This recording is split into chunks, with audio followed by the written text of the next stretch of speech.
Bonsoir à toutes et à tous et merci de rester fidèles au programme du soir. C'est une votre bienvenue dans Regard Croisé, le tout premier numéro de cette nouvelle semaine. Encore 4 sujets à aborder avec nos invités. Nous parlerons d'abord du Sénégal présidentiel. Le vote s'est déroulé dans le calme. Notre deuxième sujet concerne toujours le Sénégal. Victoire de Bassirou Diomaye Faye dès le premier tour. Troisième sujet, direction le Nigeria, libération de 137 enfants enlevés dans l'état de Kaduna. Puis nous terminerons bien évidemment par le Togo, élection. Les candidats retenus sont connus. Et pour en parler ce soir, 3 invités sur ce plateau avec moi. Gabin Adjaro, vous êtes juriste et directeur des cabinets Juris Consulting. Bonsoir Gabin et bienvenue. Bonsoir Guillaume, bonsoir à toutes les téléspectatrices et téléspectateurs de New TV. Bonsoir à nos internautes et spécialement aux Sénégalais, je leur dis Nangadef. À côté de vous, Fioklou Adangoulenou, vous êtes journaliste, directeur de publication du journal L'Enquêteur. Bonsoir Fioklou et bienvenue. Bonsoir Guillaume, bonsoir à mes co-débatteurs. Bonsoir aux téléspectatrices et téléspectateurs de New TV. Bon début de semaine à tous. Merci beaucoup à vous, Fioklou. Troisième invité ce soir, Adam Adjronou. Vous êtes journaliste, directeur de publication de Vision d'Afrique. Bonsoir Adam et bienvenue.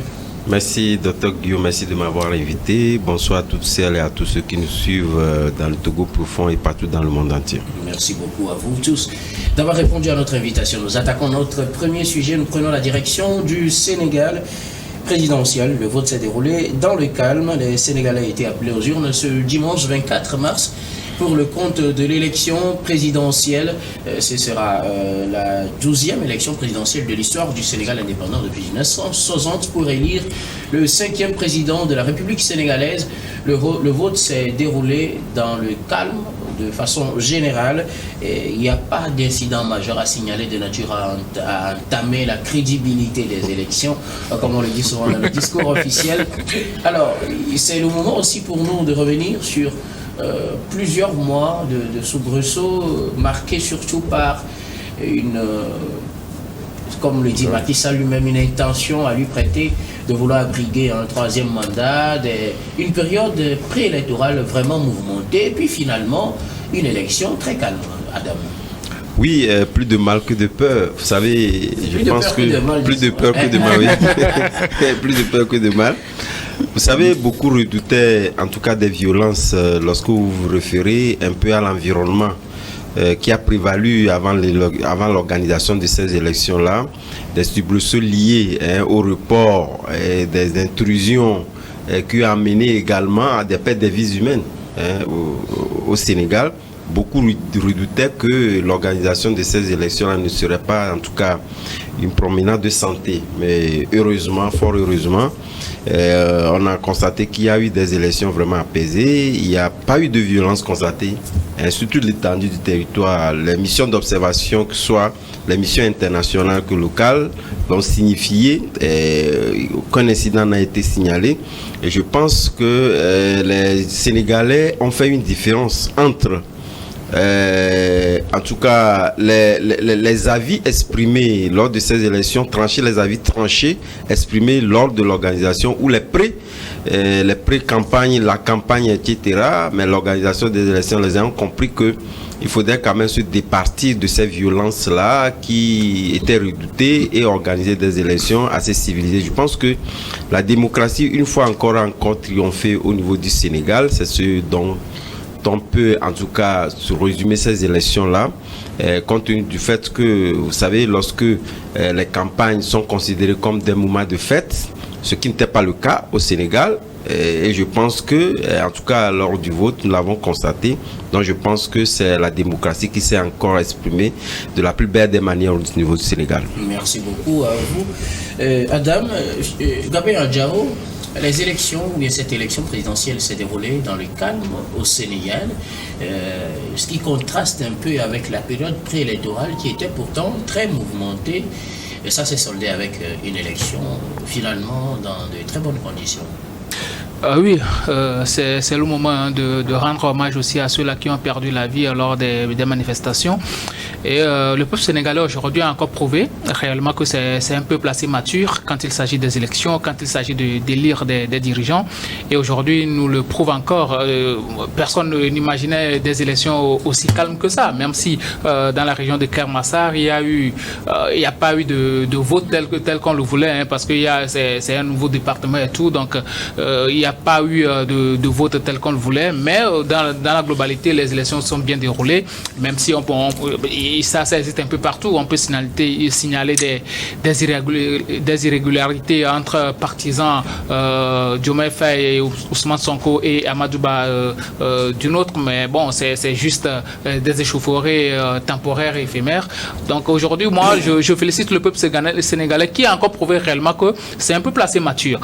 Ce qui avait occasionné ces violences-là, on le savait, c'est des manigances de Macky Sall, voulant se présenter et ensuite voulant baliser le chemin à son dauphin, ainsi de suite. Mais les Sénégalais ont réellement prouvé que ce sont eux qui décident, et aujourd'hui ils l'ont prouvé, que ce soit dans la diaspora et autres. Les Sénégalais sont partis voter dans le calme, dans la sérénité, et ils savaient très bien que bon, c'est ce qui va sortir des urnes qui sera proclamé, puisque ce sont eux-mêmes qui veillaient au grain. Certains n'ont même pas dormi durant toute la nuit. Et ce qui est encore bien au Sénégal aussi, c'est que les médias participent même à la proclamation des résultats. Il y a des médias qui envoient des chiffres un peu partout, et puis ça a duré toute la nuit. Ceux qui ont suivi la nuit électorale à Dakar, ils vont s'en rendre compte que c'est un pays assez démocratique, et sincèrement c'est à féliciter. La démocratie sénégalaise a encore gagné, le peuple sénégalais a encore gagné, et c'est un signal fort, c'est un message fort envoyé aussi aux autres pays africains, pour dire que quoi qu'il en soit, il faut aller aux élections dans le calme, et surtout, il faudrait que ce qui va sortir des urnes soit réellement ce que le peuple a voté. Donc le peuple sénégalais aujourd'hui a encore prouvé sa maturité et son niveau élevé de la science politique, et ça s'est prouvé dans les urnes. Et véritablement, moi je leur tire mon chapeau, vu tout ce qui s'était passé. Si c'était dans certains pays, on allait rentrer dans ces méli-mélo là jusqu'à la fin des élections, mais une fois qu'on les a appelés aux urnes, c'est un peuple qui s'est calmé, et ils sont allés paisiblement dans les urnes, attendant tranquillement les résultats, même si aujourd'hui ce n'est pas encore officiel, mais aujourd'hui ils savent que ce qu'ils ont mis dans les urnes, c'est ce qui est sorti. Merci beaucoup à vous, Gabin. Alors, Fioclou Adam Blenou, ils étaient 7,3 millions d'électeurs sénégalais à être appelés aux urnes. On parle de taux de participation d'environ 60% pour cette élection présidentielle qui s'est globalement déroulée dans le calme ce dimanche 24 mars. Oui, depuis le discours du 3 février du président Macky Sall repoussant l'élection au mois de décembre, le peuple sénégalais s'est indigné et la Cour constitutionnelle est intervenue. Et suite aux discussions, son arrêt a dit que l'élection aura lieu le 24 mars 2024. Et effectivement, c'était hier le dimanche, et les Sénégalais se sont rendus dans les urnes pour choisir leur président. Je peux affirmer ici haut et fort que le peuple sénégalais s'est approprié de la culture démocratique. Et entre-temps, j'avais dit sur ce plateau que le vote du 24 mars serait un vote sanction contre le président Macky Sall. Et que si tout va bien, ça doit passer au premier tour. Et effectivement, nous avons un résultat qui dit tout. Le peuple sénégalais veut un changement. Et l'a obtenu en votant massivement PASTEF. Alors, Adam, taux de participation 60% sur 7,3 millions d'électeurs appelés aux urnes. Il faut dire quand même qu'il y a eu de l'engouement autour de ces élections. Naturellement, vous savez, je pense que l'un des facteurs qui donne de la vitalité à l'organisation d'une élection, c'est réellement le taux de participation. Ça ne sert à rien d'être élu. Lorsque vous avez un taux de participation qui n'est pas à la hauteur, en tout cas qui ne représente pas en réalité une configuration assez poussée de la population. Et lorsque vous prenez sur les 7, et quelques d'électeurs convoqués aux urnes, on est arrivé pratiquement à un taux de participation de 60%, vous l'avez dit. Et je pense qu'aujourd'hui, c'est un facteur que les politiques retiennent en matière d'organisation des élections. C'est pourquoi d'ailleurs même, au-delà des coureurs ainsi que l'on peut constater au niveau des partis politiques, chaque parti politique essaie, lorsque les recensements arrivent, nonobstant ce qui se passe, on réalise une certaine mobilisation à tous les niveaux pour faire en sorte que nous ayons, en tout cas, un fichier consistant qui permettra que, après l'élection, qu'on puisse dire véritablement qu'on a tel élu ou un chef d'État, puisque nous parlons de chef d'État au niveau du Sénégal, on a un chef d'État qui est véritablement donc représentatif. Ça voudrait dire quelque part que cela a fondamentalement des incidences sur la gouvernance. De toute évidence, c'est vrai que lorsque vous êtes élu, vous avez quand même, en tout cas, la politique de la gouvernance, mais au même moment, il faudrait quand même se référer à ce taux de participation qui a été reluisant au niveau du Sénégal. Je pense que désormais, c'est un facteur assez important qui devait donc retenir l'attention et être un modèle à pouvoir donc imprimer.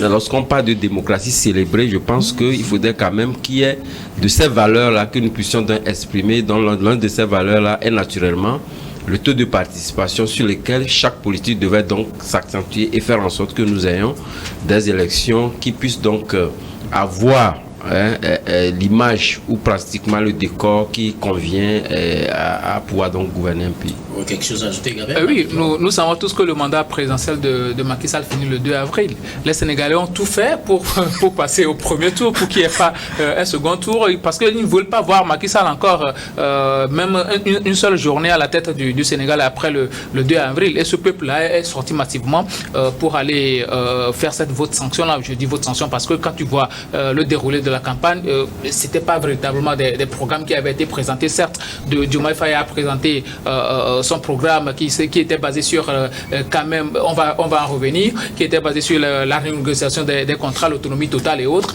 mais il n'y a pas eu véritablement de programme, de déroulé de programme, de campagne surtout. Mais ce peuple-là avait déjà fait sa campagne et que Macky Sall doit dégager de la tête du Sénégal et qu'ils veulent voir autre chose. Parce que Macky Sall et autres, c'est des candidats quand même de l'establishment. Eux, ils sont des candidats de la rupture et le peuple sénégalais était sorti pour aller manifester que nous suivons le candidat de la rupture. Merci beaucoup à vous. Nous allons marquer la première pause puis on revient juste après pour la suite de cette émission.